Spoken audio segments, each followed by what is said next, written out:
tal? Mi nombre es José Mario Azalde. Muchas gracias por seguirnos. El día de hoy tengo la grata compañía de un amigo, colega, profesor universitario. Estoy con Iván Montes. Iván ha sido amplia experiencia como docente universitario e investigador. Eh, Iván, has estado en varias universidades. En Chile, has estado en Arequipa, incluso como presidente de la comisión organizadora de una universidad. También ha sido profesor en la San Pablo, me parece, en diversas Claro que sí, universidades. Así que experiencia docente y de investigación la tienes y acreditada. Y no bamba, por cierto. así es. ¿Qué tal? Buenos días, José Mario. Un gusto de estar contigo y también saludo a toda tu audiencia. Bien, actualmente Iván es director nacional de psicología de la Universidad Continental. Iván, gracias por brindarnos estos minutos. Rápidamente, dos preguntas, porque sé que el tema es muy extenso y seguramente no vamos a poder agotarlo, pero al menos para poder darle una panorámica a quienes nos están viendo en este momento. ¿Qué está ocurriendo en este momento en las universidades con respecto a la producción intelectual? Parece que hay Ujú. muchos problemas y esto tiene como causa diversos factores, ¿no? Eh, Tú incluso has publicado un artículo que me das la movilidad de compartírmelo. Me gustaría saber cuál es tu lectura acerca de qué viene ocurriendo, sobre todo a partir de la modificación de la ley universitaria, la creación de SUNEDU, que entiendo cambia sustancialmente muchas políticas. Ujú. Bueno, yo creo que lo que estamos viendo y lo que hemos visto en los reportajes periodísticos de Latina acerca de la granja, nos remiten a las consecuencias de una problemática muy compleja que ya se venía a venir. Acuérdate que mi artículo es de varios meses antes de este reportaje y tengo otros más, junto con otras personas que venimos denunciando una lógica. Antes se investigaba poco. La SUNEDU con la ley universitaria empieza a promover la investigación, pero el CONCITEC empieza a sacar una serie de reglamentos donde privilegia lo cuantitativo.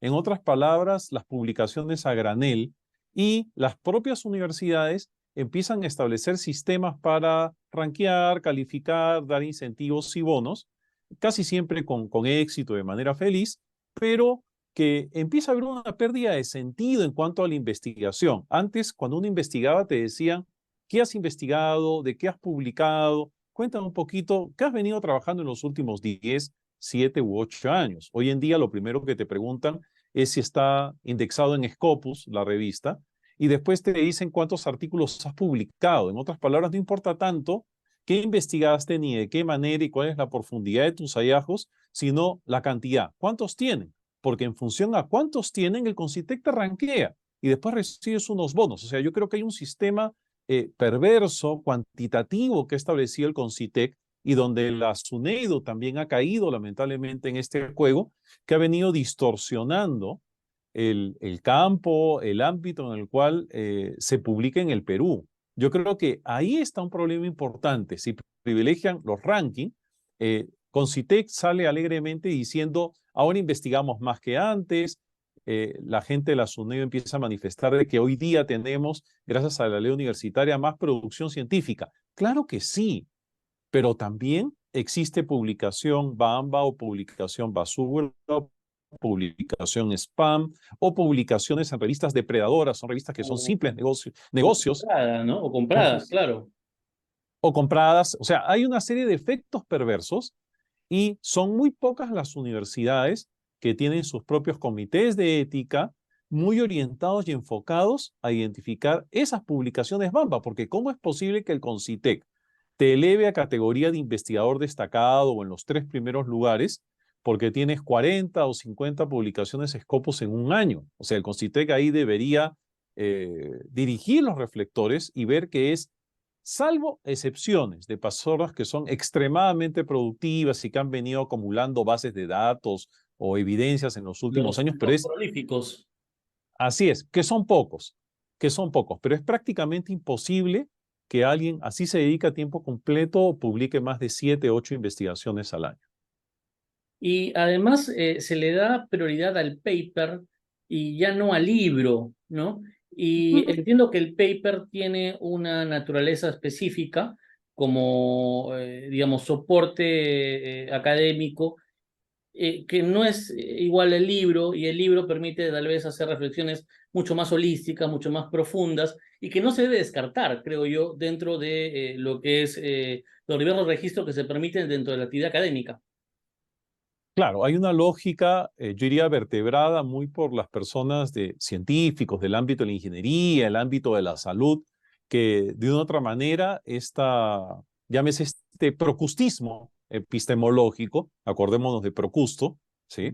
Este procustismo de querer encajar y hacer que los profesionales de las diferentes áreas y disciplinas eh,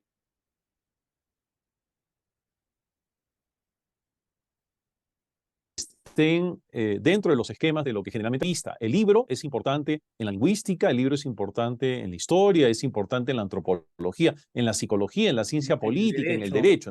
derecho. Entonces, empezamos a ver situaciones en las cuales un profesor investigador muy talentoso que tiene mucho que decir, lamentablemente por querer conservar, que es legítimo, su posición en una universidad, dice, mira, es que no te puedo hacer este libro o no te puedo publicar en esta revista que no está en Scopus, cuando tenemos revistas muy buenas que están en otras bases de datos, en Ciel o en EBSCO, en Latindex, que son buenas, que son muy importantes y que realmente impactan en el pensamiento social, político, histórico, pero que la gente empieza a decir, bueno, es que tengo que acreditarme o tengo que mantenerme mi acreditación como investigador, entonces solamente selecciono tales revistas. Yo creo que eh, hay un efecto, un sistema perverso.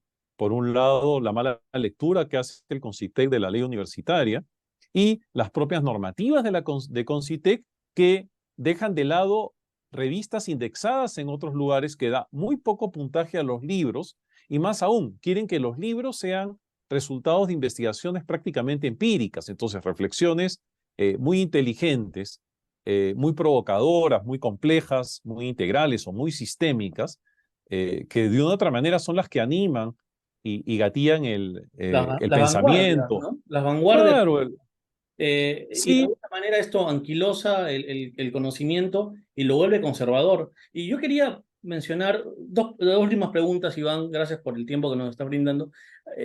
Recuerdo que cuando tuvimos la oportunidad de trabajar juntos, gracias a la invitación que me cursaste, y tú realizabas como eventos con los profesores que investigaban en la universidad, donde cada uno exponía qué estaba investigando. Y era Ujú, completamente libre, me acuerdo. Y así es. estaban conversaciones muy interesantes.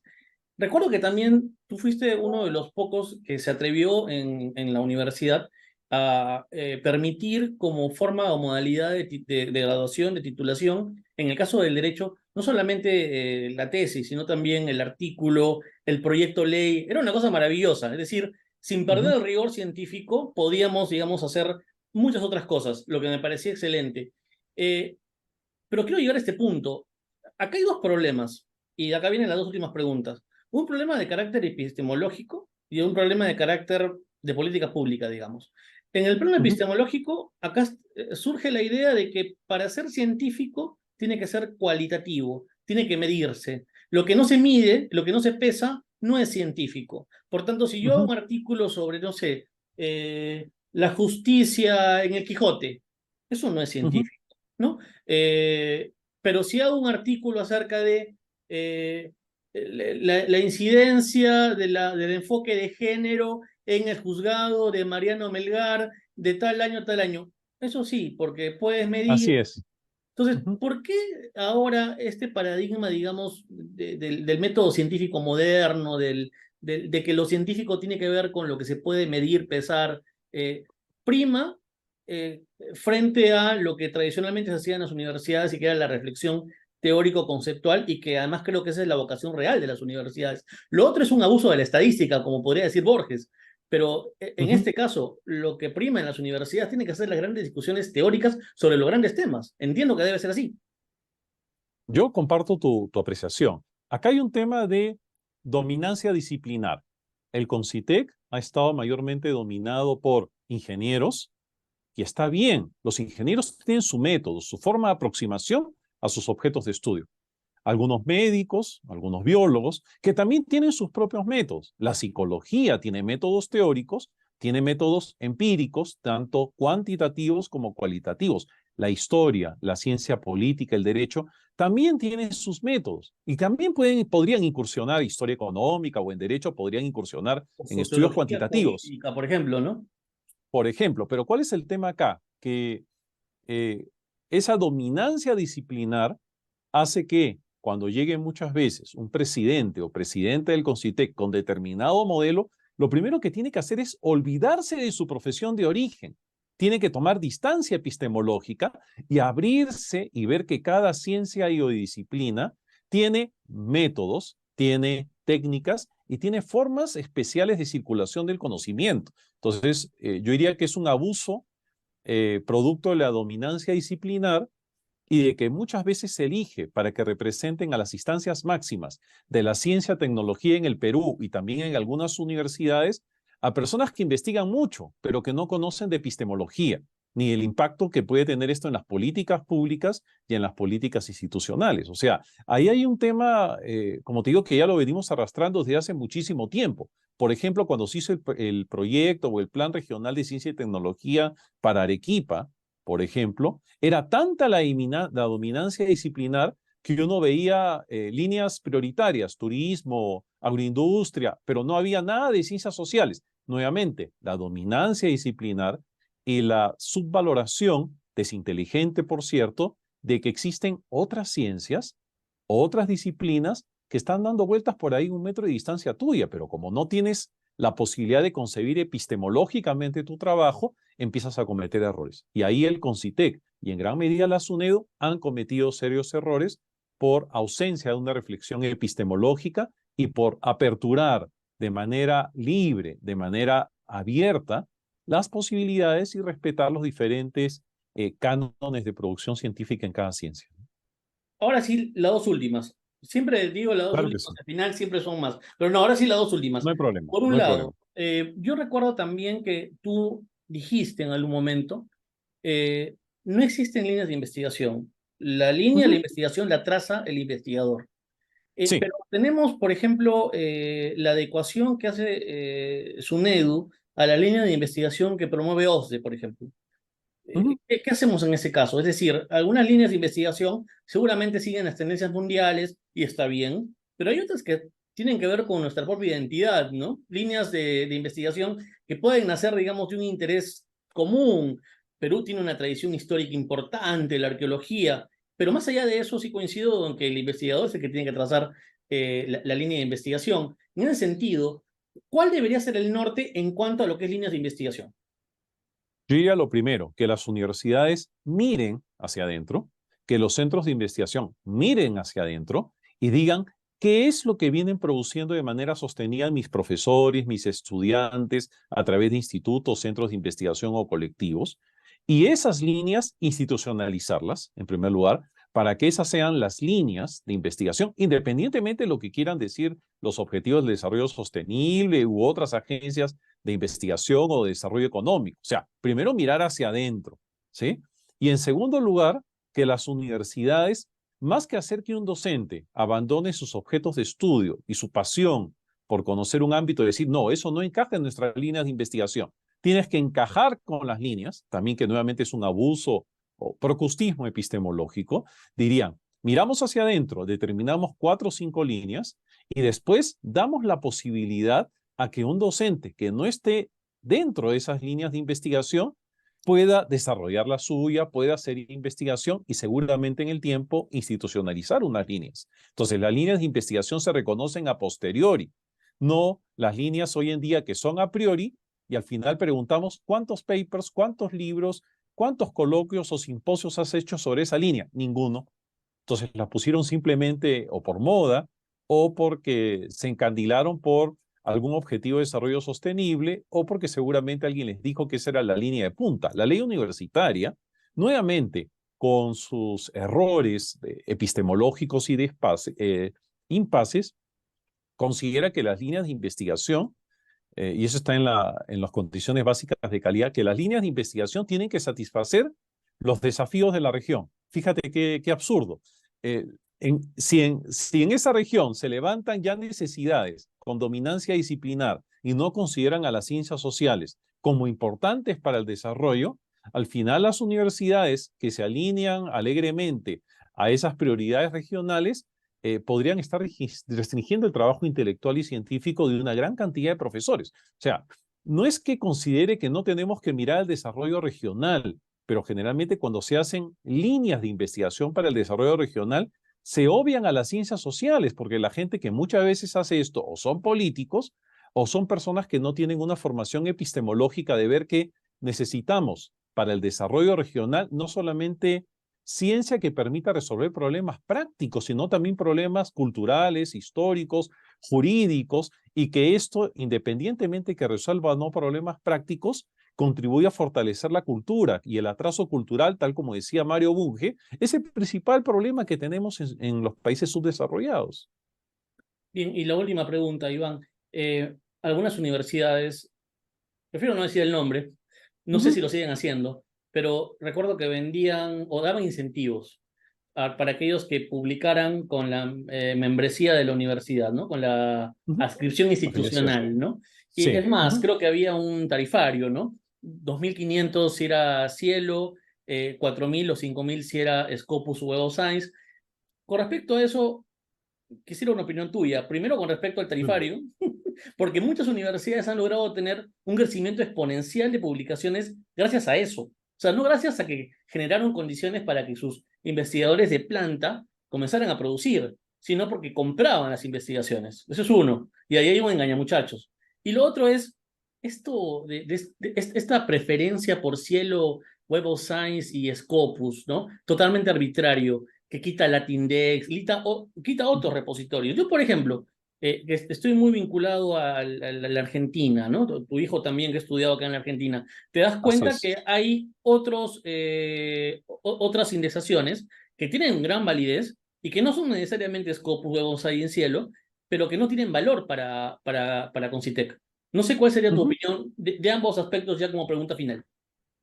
Uno, me parece bien que existan bonos, pero esos bonos no tendrían que estar restringidos a algunas indexadoras, algunas bases de datos, pero ¿por qué lo hacen así las universidades? Porque están pensando en lo que está pidiendo el CONCITEC y la SUNEDO para después rankear las universidades. O sea, hay un efecto ahí perverso de ida y vuelta. Considero que está bien que existan incentivos, pero que debe haber un incentivo también al que escribe un libro, al que escribe un ensayo en una revista, al que escribe un artículo en una página editorial. O sea, se ha instrumentalizado tanto, ¿sí?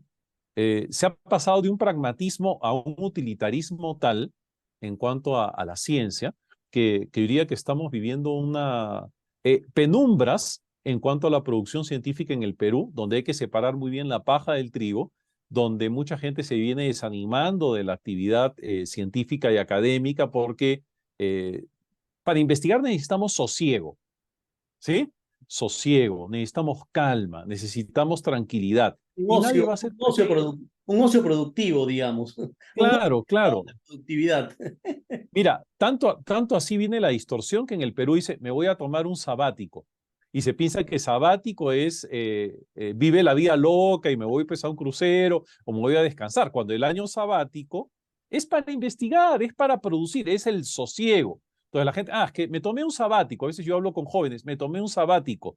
Oye, ¿qué eres investigador? No, descanso. Entonces, fíjate cómo hasta en el lenguaje empezamos a ver los impactos de estas confusiones que tienen lamentablemente las instancias rectoras en el Perú. Bien por los incentivos, pero tiene que ser muy abierto y que no necesariamente las universidades tendrían, yo creo que reaccionar y decirle al CONCITEC y la SUNEDO, oye, mira, tú estás provocando o suscitando o creando las condiciones para que esta impostura académica realmente crezca cada día más en el país y por otro lado que las universidades vean y valoren a la gente que piensa, que escribe, que produce.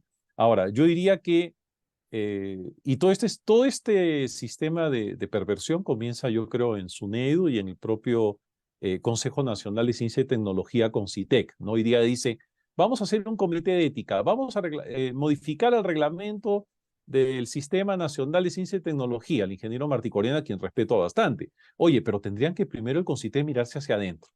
primero la SUNEDU tendría que mirarse hacia adentro y ver de qué manera ellos están condicionando a las universidades, ¿sí?, a que produzcan de manera industrial una gran cantidad de papers, y muchas veces las universidades no tienen ningún sentido o ningún criterio de control de calidad, ¿no? Lo que te mencionaba, ya para terminar, que se elija Cielo, Web of Science y Scopus como Claro, únicas, que tienen valor para una persona que quiere acceder a Renacid, por ejemplo, ¿no? es una falta de respeto, y yo creo que Hasta el yo te diría CONCITEC, que es inconstitucional en cierta manera, porque es bastante sí, sí, arbitrario. Vulnera el derecho al mira, trabajo, vulnera el derecho a la investigación. O sea, ¿por qué me van a obligar a tener que publicar en esas y no en otras? Es absurdo. claro, claro, claro, y los investigadores tenemos que tener libertad metodológica, libertad de elección del objeto de estudio, y también la libertad de investigar en la revista que nos dé la gana. O sea, así de fácil. Y nadie, a ver, hay una gran cantidad de informes en Internet y en revistas donde las falsificaciones publicadas en Scopus, ¿qué es lo que estamos viendo? O sea, no podemos decir que un trabajo es bueno porque se publicó en tal o cual base de datos. Eso realmente es totalmente superficial. Lo que tenemos que decir para saber si un trabajo es bueno no tiene nada que ver con la base de datos, sino leamos tu trabajo y sometamos ese trabajo metodológicamente, el razonamiento jurídico, la lógica, los aspectos éticos, para poder determinar, independientemente de dónde se publique, ¿sí?, determinar su valía o su contribución a un determinado campo temático. O sea, fíjate cómo este pragmatismo convertido en utilitarismo, en un sentido más instrumental de estar ubicando a personas y universidades en el ranking, ha venido desnaturalizando lo que es la ciencia y lo que es la tecnología en el país. Y para terminar, ahorita un comentario. Lo peor es también cuando uno es un investigador y como eres investigador también tienes que hacer actividades administrativas para justificar tu sueldo, ¿no? Y a Ujú, veces uno es investigador, pero administrativamente pues una nulidad. No es tu caso, pero en ujú. el caso de muchos, uno se dedica a investigar y solo a investigar. Y tiene que haber, no sé, un gerente de investigaciones o una cosa así, o al menos esa debería ser la estructura que deberían tener las universidades, que permita captar fondos del extranjero para poder sostener las investigaciones, participar en los concursos. Entiendo que sí debería ser, y no lo es. Bueno, en teoría tendría que ser así, pero todavía sigue siendo un puñado de universidades, tanto públicas, asociativas en su gran mayoría, y un grupo de universidades societarias, pero son pocas las que vienen comprendiendo de esa manera que tenemos que tener profesores investigadores de planta, más que contratar externos por recibo de honorarios profesionales para que me produzcan 10, 20, 30 artículos en Scopus, ¿no? Entonces, yo creo que el crecimiento de investigación en el Perú tiene que ser eh, orgánico, insertado, encarnado en las organizaciones, y que es el momento en que las universidades le digamos a su unidad del CONCITEC: oye, estás cometiendo una serie de errores, ¿sí?, al pretender rankear o al considerar que todas las universidades en el Perú tienen que ser universidades con fuerte componente de investigación. Yo prefiero 1000 veces que existan universidades más profesionalizantes con menos investigación, pero investigación de calidad, en un marco ético y donde realmente se pueda recrear el conocimiento de manera mucho más abierta, respetuosa, rigurosa, crítica, ¿no? Más que pensar que todas tienen que estar imbuidas a un determinado nivel en el ámbito de la investigación, ¿no? Ahí tenemos un tema para una siguiente entrevista con respecto a los estudios de posgrado, estas maestrías que son para la profesión propiamente y las maestrías que son para la investigación. Y esa diferencia, al parecer, en Perú no existe. Todas serían, o algunas pocas universidades lo tendrían claro. Pero creo que ese es un tema que podríamos tratar en otro momento, Iván. Claro que sí, te agradezco mucho por tu tiempo, y nuevamente saludos a tu audiencia. Muchas gracias. He estado con Iván Montes, hemos estado hablando sobre la producción académica en el Perú. Muchas gracias.